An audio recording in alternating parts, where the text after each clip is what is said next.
I got a joke for you guys. It's called Canada EI. I don't even know why we pay into this when it's so hard to get money back from it. You know, all those guys in the forest industry, they get laid off like every year, same time, fishing, all that. I can't imagine what they must go through to be able to put food on the table, you know, halfway through the year when they're out of work. But I think you just get used to it and you find ways to make a few months work before you gotta go back to work. You get paid in those lump sums in some of those industries, and you just gotta make it last through the year. Might seem like a lot to all of us, but you know, that's all they've got for the whole year.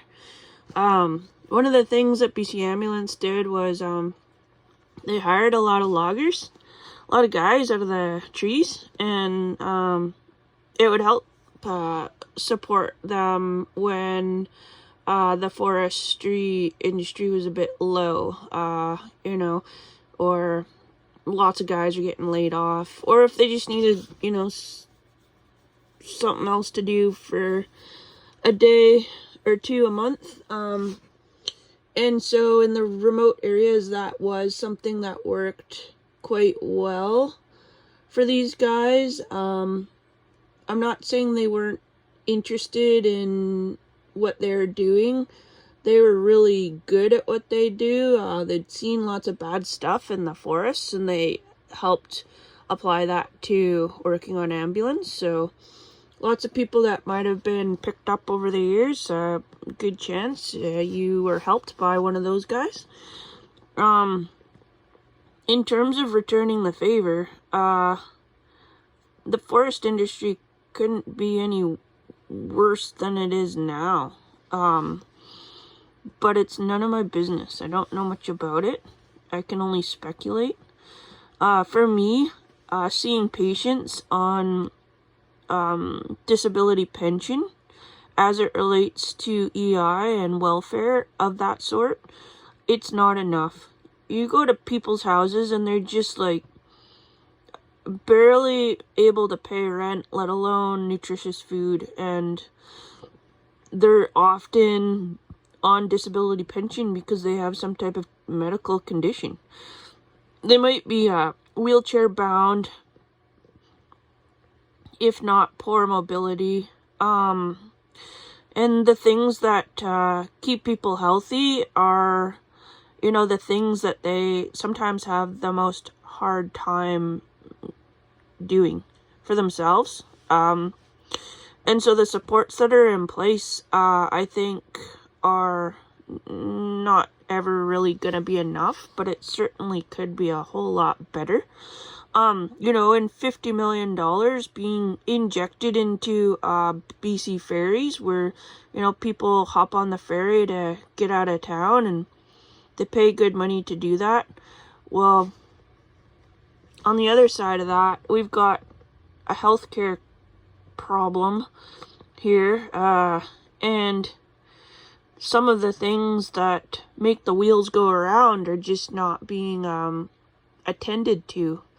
I would say some of the things that are real simple and basic for those that might be aging in place, people that had to retire early because some type of condition, might restrict them from practicing whatever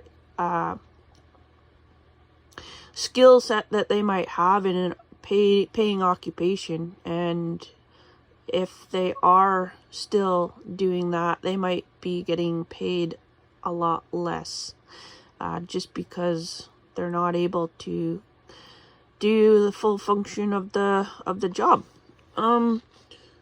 Anyways, the people that I've seen with the community paramedicine program are people just like that, and some of them choose to be at home. Others are at home because they can't afford anywhere to go. There is nowhere to go. You know, even if they are able to afford an apartment or somewhere, the subsidized housing is so hard to get into. They are always so grateful when they can get into that, but it takes a lot out of them to even, know that they have to apply to be in one of those places. The emotional and psychological effect that it has on somebody, losing their job, their livelihood, and all of the other things that might help them live a healthy and wholesome life. It's really difficult, and that alone can put somebody out on the street. But lots of people are fighters, and they do find a way. They apply for these things like pension, disability, or start getting those things going, and it does take time. As you can see here, the goal that they have is to make a decision in 28 days. It's been way more than 28 days. And it might be because they don't have enough people working for them. But here I am. I'm just in my sockies, and it's snowing. I love the snow. So beautiful. And it's totally fine because I can probably get money from somewhere. But lots of people out there, they once they get evicted from their house, they are homeless, and there is very little that they can do about it. It's hard to get into subsidized housing. It's hard to get into a place where medical services can be provided. And as a paramedic, when you see that every day, all day, it's really something that tells you that the systems we have in place are not doing what they're supposed to. And people that are trying to live off disability are often looking for places where they can live for free. Not to say that a lot of those people end up living in the forest, but some do. And yep, I think it's a good example of where our money is going or not going. The ambulance service probably needs about $50 million in new radio equipment. But does that stop them from trying to help people? No. Is it the safest way we can provide service? No. Is it giving the end user a high quality service? No. These things that really make a difference are things that I think we have to be looking at in terms of some people really don't have a lot of options, and they're doing the best that they can. I think that it could be as a result of poor health, or the other way around. You can get really sick from just not having what you need to get by. So yeah, I'm just looking for jobs, and I think I will eventually find one.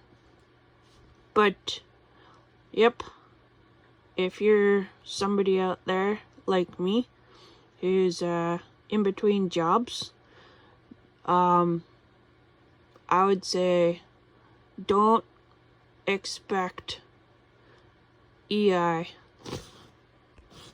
to be enough.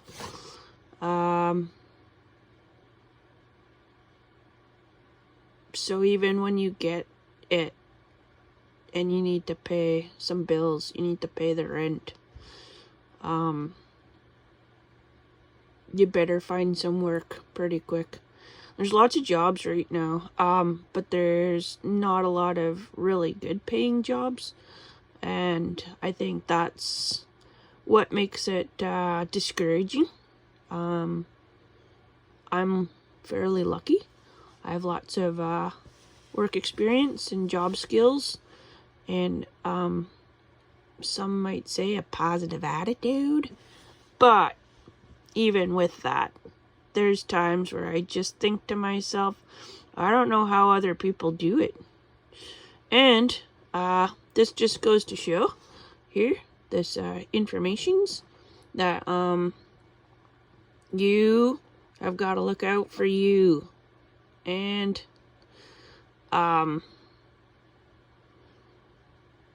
my personal feeling on this is that a lot of spending has occurred in the last 4 years since COVID started. And I think the healthcare system needs a little bit of help. It's not always a financial answer, but certainly for BC Ambulance, it is. And I loved my job. I didn't necessarily fit in. And it's totally okay. They are probably doing a lot better now. There's just, a few more things. Let's get to work.